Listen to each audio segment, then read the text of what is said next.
other than Jack Russell of Great White. How's things going today? Real good, man. Just sitting here on the boat waiting for the clouds to break. And it's just going to be a hot day today, like it always is in the summer this time of year. But other than that, just trying to stay inside and, do the right thing and keep from getting sick. Yeah, no, that makes sense. Now, are you working on a new Great White album currently? Yeah, we are actually. We're in the process of writing it. We've got some stuff laid down already that we've been working on. We've been working on it over the last year and a half, just piecing it together. I didn't feel like sitting down and just concentrating on a whole record at once because we had a lot of shows and I didn't want to just sit and work on record and have to be pressured into coming up with, tunes. The problem we were having mostly is, in my opinion, the last record was really, really good. And I want to make sure that we do something, as best we can to top that one. And that's a pretty tall order, if you ask me. Right on. Now, will there be a Great Zeppelin 2 CD? Yeah, that's in the process right now of being mixed and mastered. So that'll be coming out whenever it comes out. I'm not sure when the label's going to release it. Since we put out the acoustic bites and the COVID thing just knocked that on its ass. So we're waiting to kind of re-release it with the tour, but I think putting a record out at this point is kind of, a bad idea. You can't go out and promote it, Now, will Jack Russell and the Shelter Dogs release a blues CD down the road? Yeah, we'll definitely do a blues CD. Actually, I'm getting some stuff from my studio on my boat, and I'm going to be doing some of the vocals from down here, which will be fun, so I can just get up, and go into my forward stateroom, and, that's my studio. And I won't have to drive to an hour to get to Robbie's house to record, so it's going to make it a lot more, I'm going to be a lot more enthused about recording. Awesome. Now, did any of the shows you did with yourself, Mark, and Jani Lane as a Beatles tribute, The Revolution, ever get recorded? No, we never did that, unfortunately. We were going to go on the road and do a tour, and that would have been great, because, Jani was going to play drums and sing, and everybody was, I think the Nelson brothers were in that, myself, and I forget who else. But it was going to be a really cool thing. We never got to do that, and that's, makes me really sad, because I would love to have done something with Jani before he passed. And his passing was his anniversary of it was pretty recent. I think it was a week or so ago. Now, in 2013 and prior, there was footage shot for a Jack Russell TV show. Will the show be picked up or released on DVD or some format, or continue to be filming or something down the road? We're filming it right now. We're doing stuff. It's about tagging great white sharks and releasing them. Actually, I'm going out on the 21st of September to do some more filming. There's a lot of sharks in the bay right now. They come in here to birth their pups, and there's a lot of fish out there, so we're gonna take a little sojourn out there and see what kind of footage we can get. But yeah, we haven't got a network yet. We're talking with a few that are interested, but right now everybody's so shut down because of the COVID thing. Celebrities don't really want to go out and be involved with a bunch of camera people and people like myself and the other hosts of the show, and they're just scared, and I'm scared too, and we don't want to wear masks, on the show if you can't hear what we're saying, so it's definitely a weird situation that we've never encountered before, clearly. Yeah, definitely. Now, there's a movie called Tanner's Wish with Al Pacino, Kurt Russell, Kate Hudson, and Michael Adams was originally supposed to sing on the track, but then you were supposed to be to sing on the track called Faith and Love. Do you have a recording of this track, or do you remember it? No, I don't. I don't even remember the situation. Honestly, I don't even recall that. I don't recall even being approached before it. This is news to me. I don't know where you got that information, but either my memory is worse than I thought it was, or it's just incorrect information. Right. Okay, now how about the track Footprints with former guitarist Matthew Johnson? Would you ever release that track? That is a great song. I would have to talk to Matt about it, and I haven't spoken to Matt since I let him go. He wasn't very happy about that, and I believe it cost me a friendship. But sometimes that's what happens. Unfortunately, most people that I've dealt with in my career, at some point we've become, friends again after they've gotten over the, pardon me, the butt hurtness, but I don't know. I haven't spoken to him, but it's a great, great song, and I would love to do it. I'll have to speak to him about that. I was just thinking about that song the other day, oddly enough. You mentioned that. I was singing it, and I hadn't thought of that song in a couple of years. It's funny you mentioned it. That's awesome. Now, we were just talking about a new Great White album. Now, any chance of bringing Evil Jack back for the new album? Evil Jack Evil. There's going to be some, the stuff I'm writing right now is a lot more raw and up-tempo and just, nuts on the cheese grater kind of thing. It's a lot more raucous than the last albums we've done, including the last Great White albums I was on.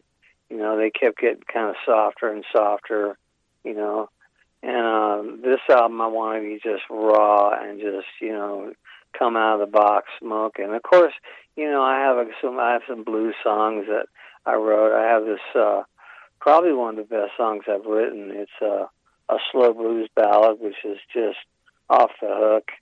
And there's a really good mid-tempo song. It's a drinking song, It's reminds me of AC/DC / Bad Company kind of thing, If I had to put it in perspective or put a label on it. But the other stuff reminds me of. And I'm not saying this is a ripoff. It sounds like us, but it's more along the lines of when I say raw, I'm thinking of like Aerosmith Rocks or Draw the Line or Toys in the Attic or albums like that were just raw.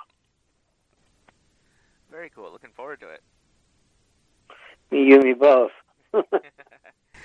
Now, Portrait Records was in talks to sign a supergroup with yourself, C.C. DeVille, Bobby Blotzer, and Michael Lardy. Did anything ever get... Jack Blades. Jack Blades was going to be in that. Right. Yeah, I called it Spun. We got a record deal. We signed with oh God, what was the label we were on? Portrait, I believe. So many labels. Portrait, that's right.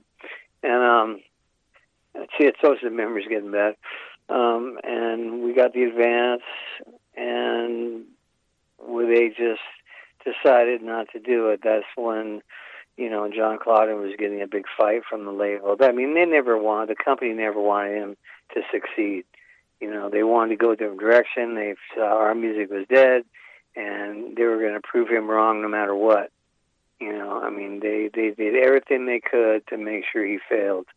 And that's what happened. And it's unfortunate because, there was some good music. I mean, the Great White Album was my favorite record the band has ever done,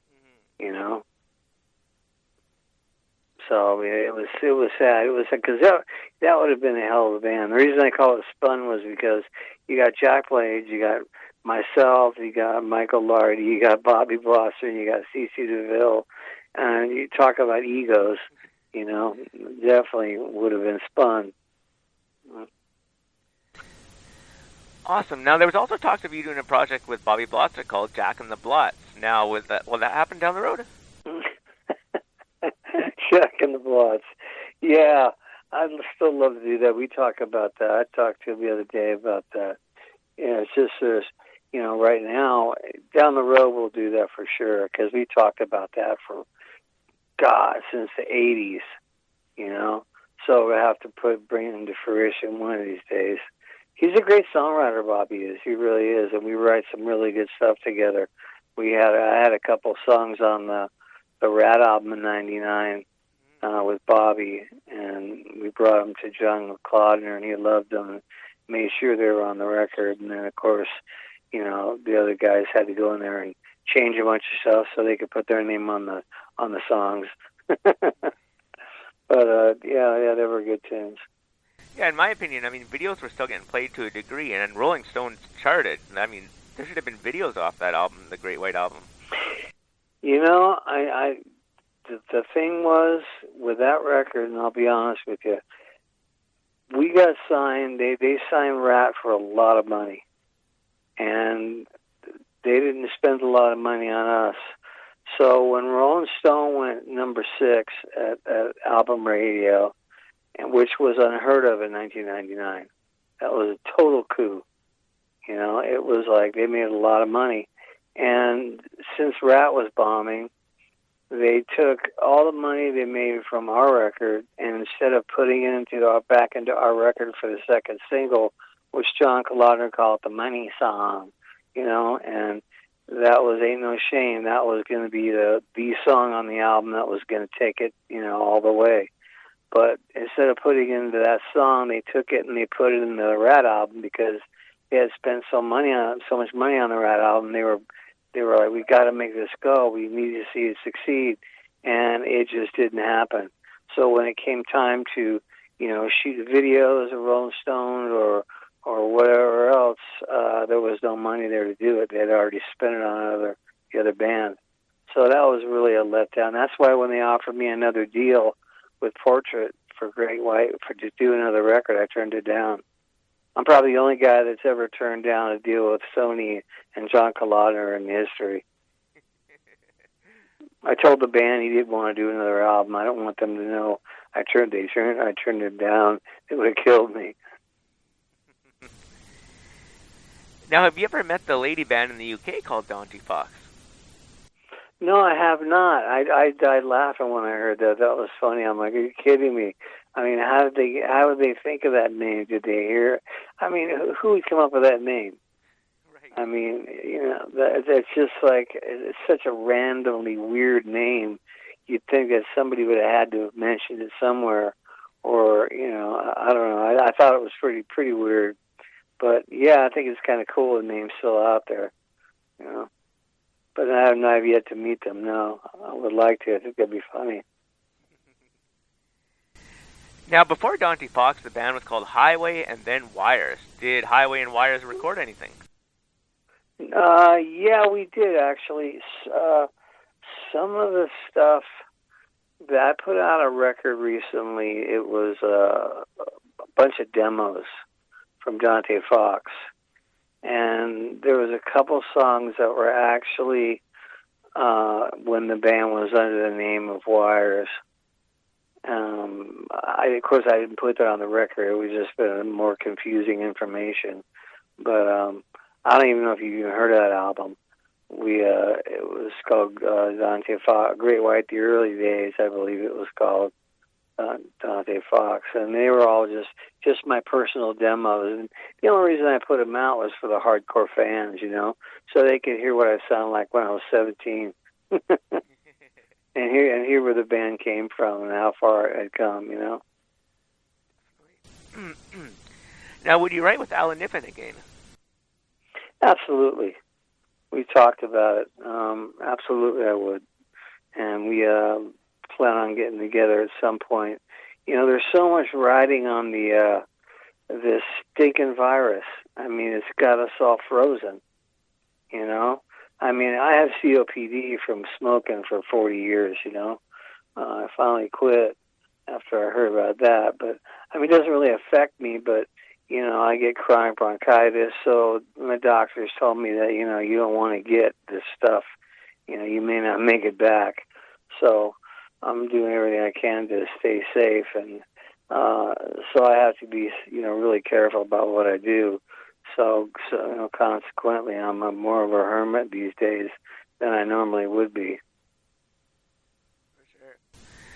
Now, tracks like Crying and Alone were supposed to be heavier than they were. Were there demos of these tracks, the heavier versions? No, they weren't. It was all in my head, and I mean, when I say that, I mean when I listen to songs in my head, I can hear the song. I can hear all the instruments at once. I can hear the drums. I mean, I can hear the song almost audibly, almost as if it was coming from somewhere else. You know, I know it sounds weird and crazy, and Jack's just a nutball, but that's true anyway. But I can hear the song, and I wrote them to be more, crying, bah, bah, more powerful and not so laid back, and so they didn't come out to my satisfaction. I was really disappointed in the quality of those songs, production-wise. Now, with Sail Away about being mentally, spiritually, emotionally adrift, would you consider the album a concept album at all? Yes and no. It was kind of a segue. I think the producers, they're trying to pull us into more of a Eagles type thing, and this is where the conflict came from me. That was the what initiated the breakup with the manager, with Alan. We just weren't seeing eye to eye on where I wanted the band to go. I wanted the band to remain a hard rock band, and it seemed like we kept getting softer and softer, and pretty soon we're playing on stools, and that's not where I wanted to be. I mean, I remember he had a conversation at one point. And keep in mind, Alan and I are friends. And I'm not bagging on him. He had his vision, and I had mine. There was a point to where he was telling me I need to quit moving around the stage so much. I look ridiculous at my age. And I'm like 30, in my early 30s, And I go, what about Steven Tyler? He's like 13 years older than me. He goes, oh, he looks ridiculous. I'm thinking, your favorite singer is Mick Jagger. What are you talking about? So it's kind of a contradiction there. I didn't say anything. I just better just keep my mouth shut, So, but I put that one in the vault. Have you ever read the book Around the World in 10.5 Days by Julian Barnes? No, I have not. What is it? What's it about? Well, it kind of has to deal with kind of like the Sail Away topics. I wasn't sure if you were influenced by it or not. Oh, really? No. I'll have to read. Now you got me curious. I'll have to read it. Julianne Barton? Yeah, Julianne Barnes. Sorry, Julianne Barnes. Barnes. Okay, I just wrote that down wrong. All right, now I got it. I can text you the title after too. That would be great. Yeah, Around the World in 10.5 days, right? That's what I got. Yep, that's it. All right. With Psycho City being recorded in a haunted studio, did the band ever witness anything spooky from Mr. Perkins' ghost? Just me and Night walking naked into the bathroom.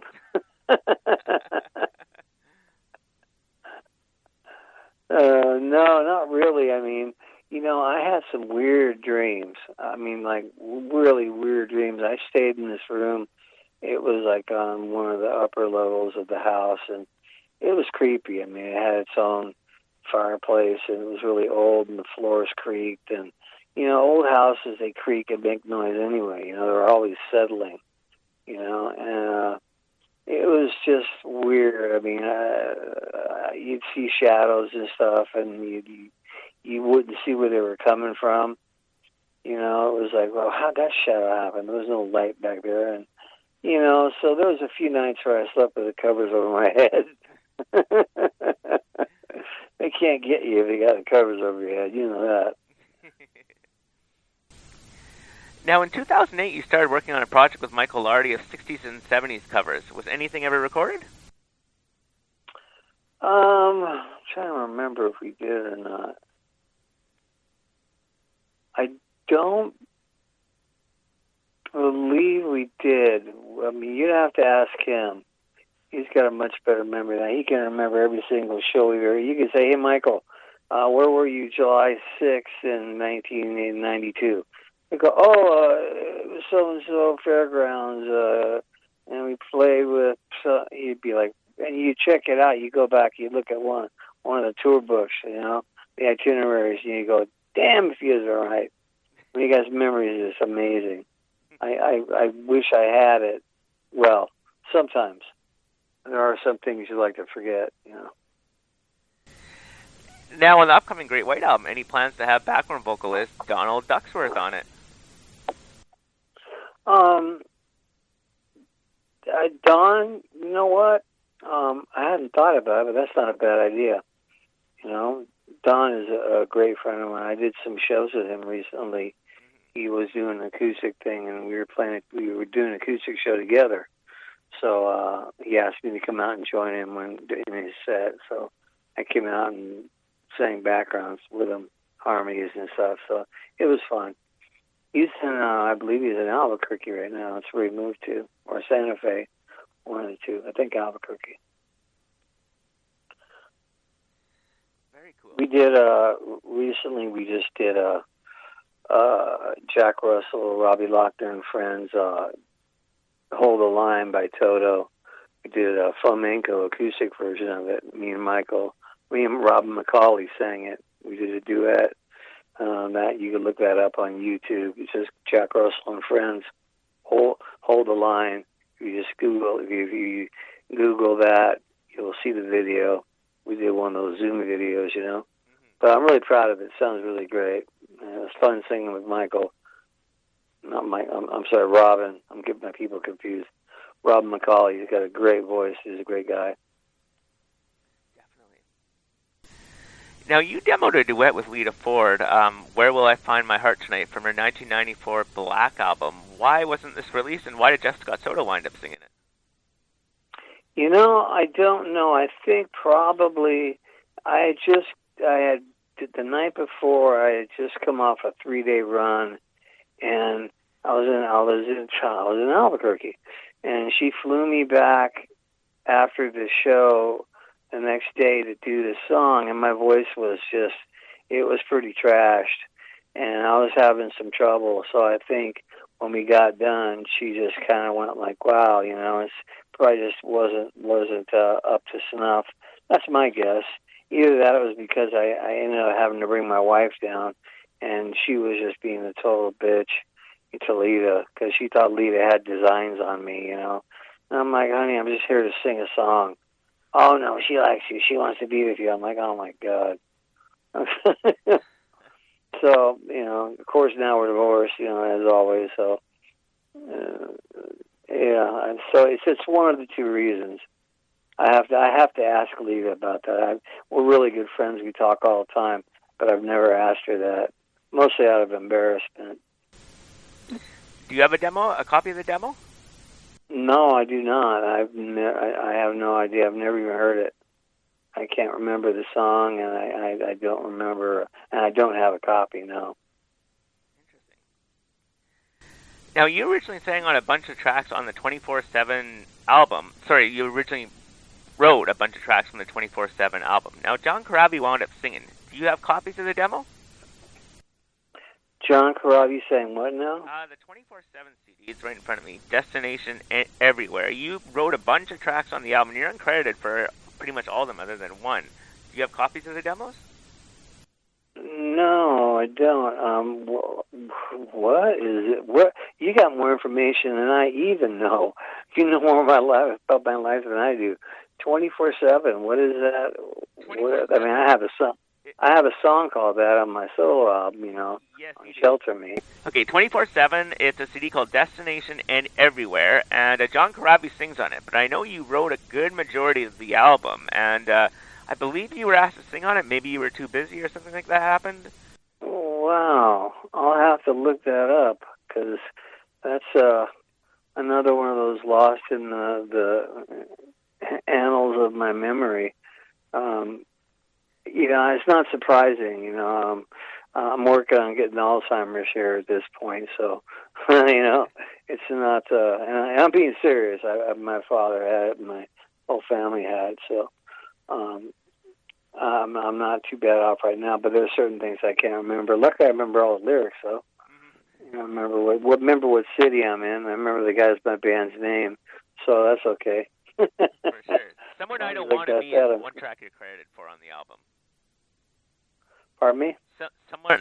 Someone I Don't Want to Be is one of the tracks you're credited for co-writing on the album. But I know you wrote way more than that. I don't want to be. Oh, wow. God, that sounds familiar. I'm going to have to look that up 24/7. And what does it say by who? Various artists, or what does it say? Well, Destination Everywhere is the CD, and John Corabi sings on Oh, Destination Everywhere? Yeah. Okay, by John Corabi? Yeah. Well, it's called 24/7. I guess it's a super group at this point, but. Oh, the group is called 24/7. Okay, I got you. So Destination Anywhere or Everywhere? Everywhere? Yeah. Okay, as opposed to Destination Anywhere. All right. The song, yeah. All right, okay, Destination right, 24/7. I will definitely, when we hang up, I'm going to look that up. Awesome. All right, now, where was I at? Now, being a big fan of Led Zeppelin and Aerosmith, have you ever chatted about collaborating with any of the members of any of those bands? Oh, God, if only. I talk to Steven every once in a while. I've never asked him to do that. I mean, he's a pretty busy guy, and I don't even know if I would have the balls to ask him that, I probably would. I just haven't thought about it, until you mention it right now. It's like, yeah, that would be cool. I mean, I asked him to do a duet with me once, and he said he would, but when Tim Collins was managing him, he just told me he was too busy. So, but Steven had agreed to do it. But he may have just told Tim, "Hey, tell him no." I don't know. I never asked him about it. I just leave it alone. Right on. Now, also being a huge fan of Alice Cooper and having toured together, did you ever discuss any collaborations with Alice Cooper? No, I have not, But I used to tell him stories about how I used to dress up like him and go to school. I mean, full-blown makeup, the whole 9 yards. This is high school. People look at me like I had lobsters crawling out of my ears, He got a kick out of that. He's a good guy. He was a lot cooler than I thought he was going to be. And that's always a nice thing. And there's nothing worse than having somebody you kind of, as a mentor to you, and they turn out to be a jerk. Now, was an album ever released by the band of 11 and 12-year-olds that you produced in 1999 called Beyond Control? Yeah, they had I don't know if they released an album. They had like a deal with Warner Brothers for a while. It was kind of a speculation deal, and it never ended up coming out. I had written a couple songs. Me and Mitch Perry had written a couple songs for him, which got him in the door. And they just couldn't come up with their own material, and then I was too busy to write a whole album for a bunch of kids, because it would have just had to go on and on and on because they were too young to really do something on their own. But last I heard, I ran into the drummer's dad. He's still playing. The guitar player won't even look at a guitar because his dad was one of those sports dads, like the soccer dad, and makes the kid play, and the kid hates guitar now. He just hates it because his father made him play, living vicariously through him.